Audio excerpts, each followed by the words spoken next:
Hello guys, welcome to my YouTube channel. This is Autoboyson.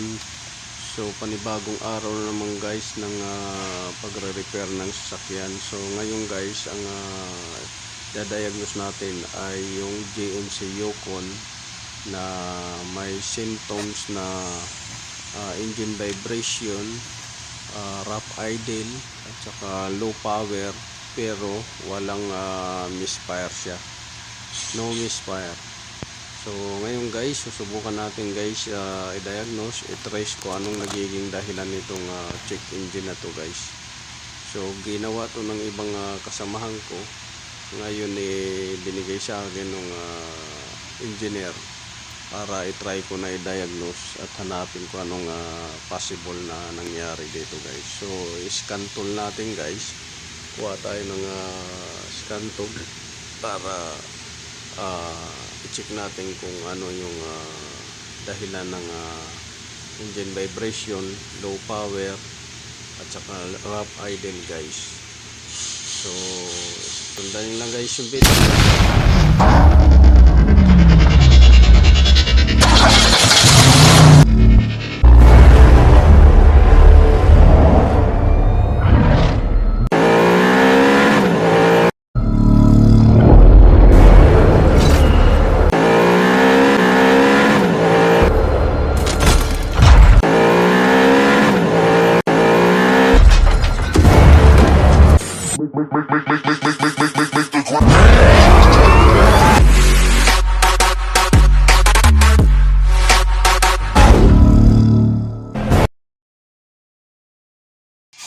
So dyan guys, nakikita niyo guys na wala na naman yung check engine, pero pagka ni-revolution mo lalabas na naman siya guys. Tapos grabe yung vibration ng makina. Tsaka pagka idle niya pangit yung idle niya, rough idle siya. So tingnan natin yun guys.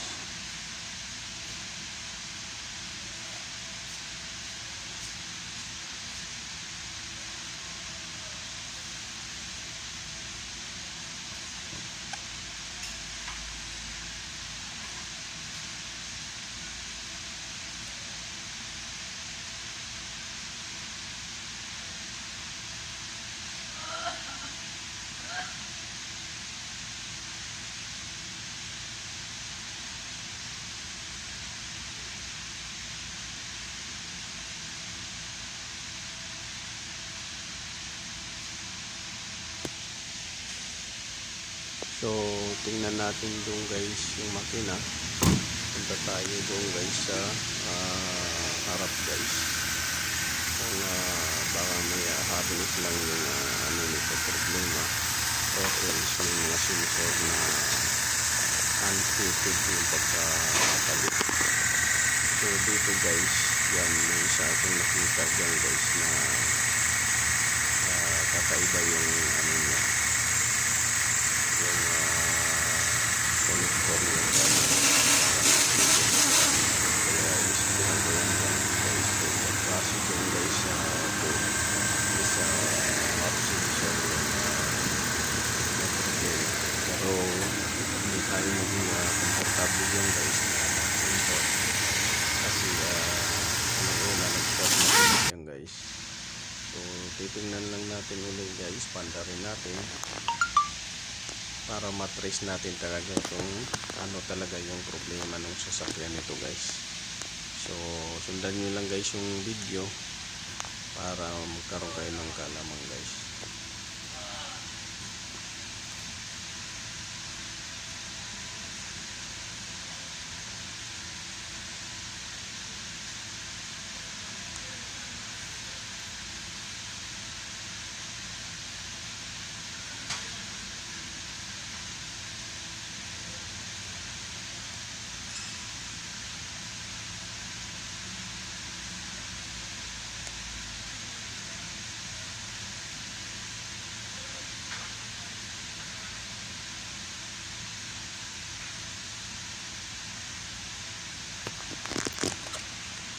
So dyan guys, pinaandar natin guys, hindi na naman siya lumabas yung check engine.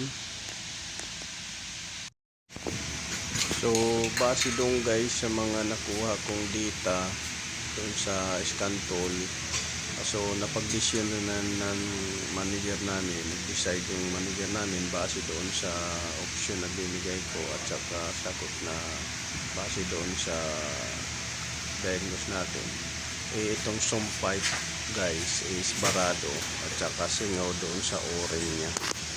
So ngayon kaya ito naglo-lose power dahil dito sa oil kinukulang doon sa taas guys. So pagka nag-lose power, apektado rin yung valve train, so magbabibrate ngayon guys dahil yung reluctor niya guys is magkakaroon siya ng parang correlation guys. So yung BBT niya guys na yung variable niya guys na solenoid, so magpipulyur yung guys, yan yung o-ring dyan, naglulus na dyan yung o-ring, umulusot na yung presyo.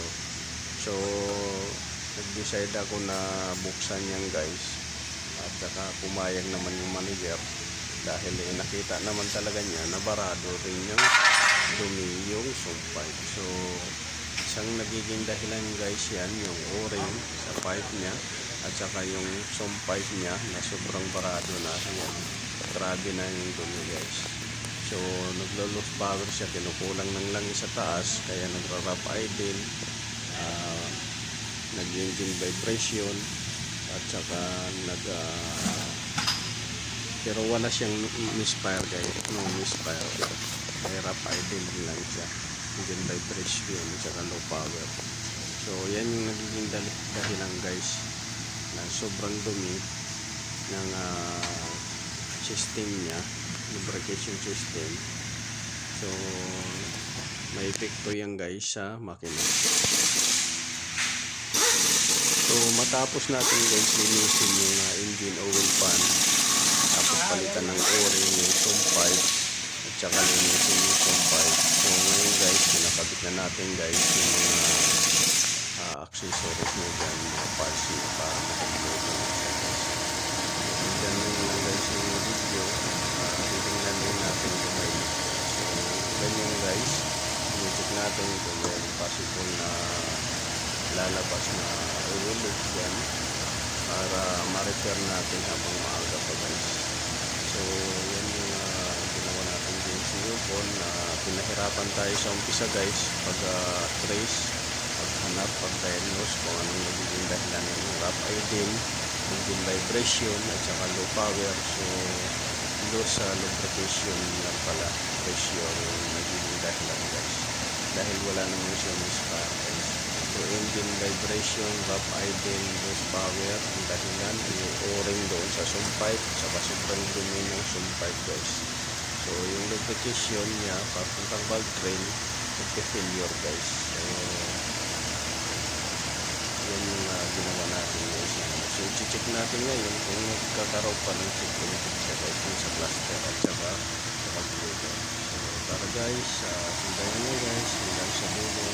So huwag yung kalimutan guys, pag-like, share, subscribe na YouTube channel at saka pag-click ng notification bell button para updated kayo guys sa mga bagong review na gagawin.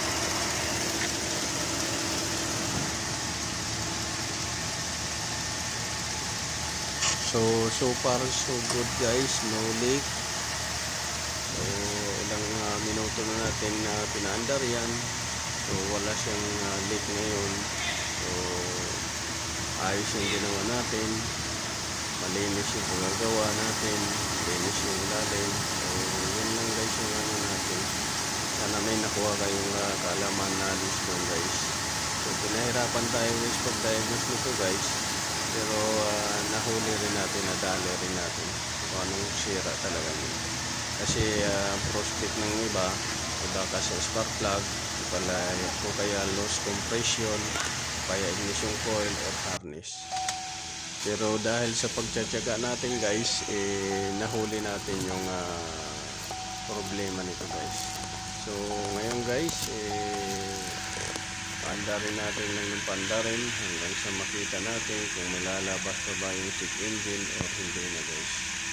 So salamat guys sa panonood, pakikinig. Sana may napulot kayong idea sa ginawa nating diagnosing and repair na GMC Yukon guys. So watch my video guys always para may makuha kayong kaalaman guys. So sa susunod guys, may mga video pa tayong ilalabas. So minsan late yung mga upload ko dahil sobrang busy, maraming ginagawa. Pero try ko guys na mag-upload lagi ng video para may makuha kayong aral sa mga repair na ginagawa ko guys. So please support my video guys and my channel. Sana panoorin nyo lahat ng na-upload kong video. Nasa 200 plus na po guys yung video na in-upload ko. So sana mapanood nyo yung lahat guys. Maraming salamat. This is Autobolsion. Sharing is caring guys.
Make